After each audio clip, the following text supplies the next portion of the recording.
आदमी का ईमान मजबूत हो तो आंसू तेजाब बन जाते हैं। ईमान में धोखा हो तो वैसे ही आंसुओं को घड़ियाली आंसू कहा जाता है। अर्पिता मुखर्जी ने फिल्मों में अपना नाम चमकाना चाहा था, लेकिन आज उनके चेहरे पर फिल्मी अदाकार की मुस्कान नहीं बल्कि भ्रष्टाचार के आंसू दिखाई दिए।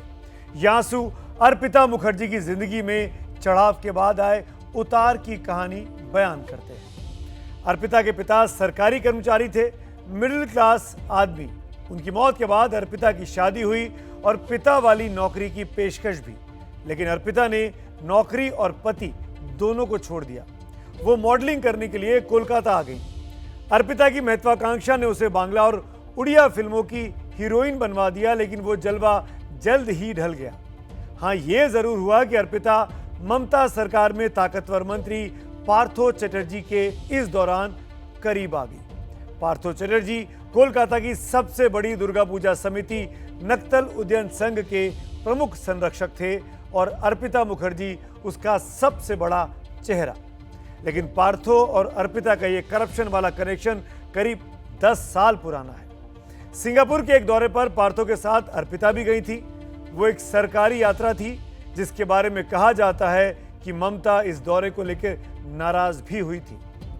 ममता नाराज हुई होंगी, ममता मान भी गई, तभी तो पार्थो चटर्जी और अर्पिता मुखर्जी की दोस्ती भी चलती रही और उनकी तस्वीरें भी खूब आती रहीं। लेकिन लोगों की आंखें फटी की फटी रह गईं इनके ठिकानों पर कैश को देखकर। करोड़ों करोड़ नकद। अब खबर मिली है कि अर्पिता मुखर्जी इन पैसों को रियल एस्टेट में लगाना चाहती थी और शायद फिल्मों में भी। मेरी सहयोगी मनोज्ञा लोईवाल की एक और एक्सक्लूसिव रिपोर्ट।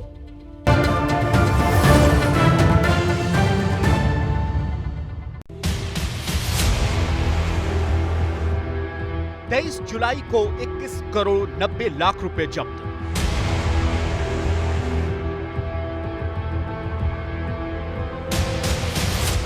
अट्ठाईस जुलाई को 27 करोड़ 90 लाख रुपए जब्त।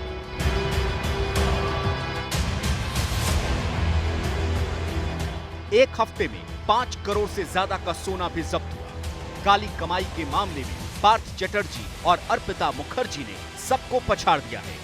कैश का खजाना इतना बड़ा है कि गिनते गिनते ईडी अधिकारी और मशीनें दोनों हांफने लगे हैं।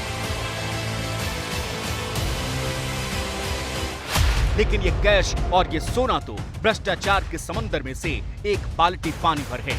शिक्षक भर्ती घोटाले से कमाई गई मोटी रकम तो पार्थ चटर्जी और अर्पिता ने मिलकर दाएं बाएं कर दिया है।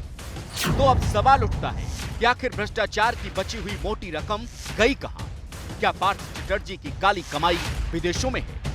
क्या पार्थ और अर्पिता के पास से और कैश मिलने वाला है? आखिर दोनों ने मिलकर काली कमाई के कैश को कहां छुपा दिया? इन सारे सवालों का जवाब ईडी भी खंगाल रही है और अब तक उसके हाथ जो सबूत मिले हैं उसने काफी हद तक इन सवालों का जवाब दे दिया है। बीते शुक्रवार से अब तक जितने भी रेड हुए हैं उससे साफ है कि काली कमाई को नंबर 1 का पैसा बनाने के लिए रियल एस्टेट, फिल्म और सोने में खपाया जाता था। रियल एस्टेट इसलिए क्योंकि छापेमारी में कई फ्लैट्स और जमीन में निवेश के कागजात मिले हैं। ईडी ने अब तक अर्पिता और पार्थ के नाम 4 फ्लैट्स सील किए। ईडी को शक है कि कुछ पैसा फिल्म इंडस्ट्री में भी लगा है, क्योंकि अर्पिता का खुद का प्रोडक्शन हाउस था और वहां फिल्में प्रोड्यूस भी होती थी। ब्लैक मनी को व्हाइट करने का तीसरा तरीका था सोने के बिस्किट। अर्पिता के फ्लैट से ईडी को सोने के कई बिस्किट भी मिले हैं, इसीलिए शक है कि यहाँ भी मोटे तौर पर पैसा लगाया गया है। और अब विरोधी कह रहे हैं कि करप्शन का कैश मीटर 50 करोड़ पर नहीं रुकने वाला। रोज नया नया संधान आ रहा है, नए नए लोगों का नाम आ रहा है, उनका भी पूछताछ होने वाला है। जितना पूछताछ होगा उतना और जो भ्रष्टाचारियों की संख्या बढ़ेगी और धन की प्रॉपर्टी की भी परिमाण बढ़ेगा। और इसीलिए बहुत दूर तो जाना है, हजारों करोड़ का घपला है, इतने साल से हो रहा है। दिलीप घोष की तरह ईडी को भी ऐसा ही लगता है कि अभी तो बस शुरुआत भर है। इसीलिए उसने अदालत में कहा था कि छापेमारी और उसमें मिलने वाला कैश प्याज का छिलका उतारने जैसा है, जितना उतारेंगे उतना ही काला धन मिलेगा। और अब ये भी जान लीजिए कि आखिर 2016 से 2021 के बीच शिक्षा मंत्री रहते हुए पार्थ चटर्जी ने ये काला धन जुटाया कैसे। दरअसल ईडी जांच में हुए खुलासे के मुताबिक बंगाल के शिक्षा तंत्र में एक बहुत बड़ा भ्रष्ट तंत्र का नेटवर्क था। पहले नौकरी के बदले पैसे देने वाले उम्मीदवारों की पहचान की जाती थी, फिर दलालों का गिरोह उस संभावित उम्मीदवार से संपर्क करता था, फिर पैसों की डील होती थी। दलाल अपना कमीशन लेकर नौकरी दिलवा देता था। दलाल से मिले पैसों को अर्पिता मुखर्जी के घर या किसी एक जगह इकट्ठा किया जाता था। सूत्रों के मुताबिक यहाँ से पैसे का फिक्स हिस्सा नौकरशाह और नेताओं में बंटता था। ये तो सब लोग का मालूम है। पार्थो चटर्जी का जो सिंडिकेट रैकेट ये ममता जी का इंस्ट्रक्शन में चल रही थी।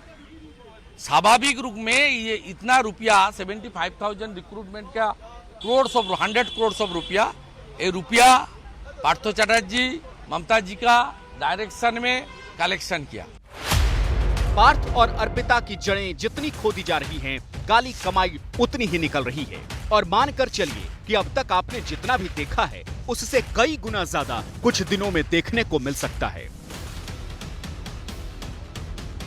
जैसे ही घड़ी का काटा दोपहर 2:30 पे आए, बबीता जी का दिल सास बहू साजिश के लिए मचल जाए। और ये है इनकी बहू, पूरे दिन ऑफिस की टेंशन हो जाए गॉन जब ये करें अपना फेवरेट शो फ्री टाइम पे ऑन। इनकी तरह आप भी देखिए अपना फेवरेट शो अपने टाइम पर और डाउनलोड कीजिए एबीपी लाइव ऐप अपने स्मार्ट टीवी पर।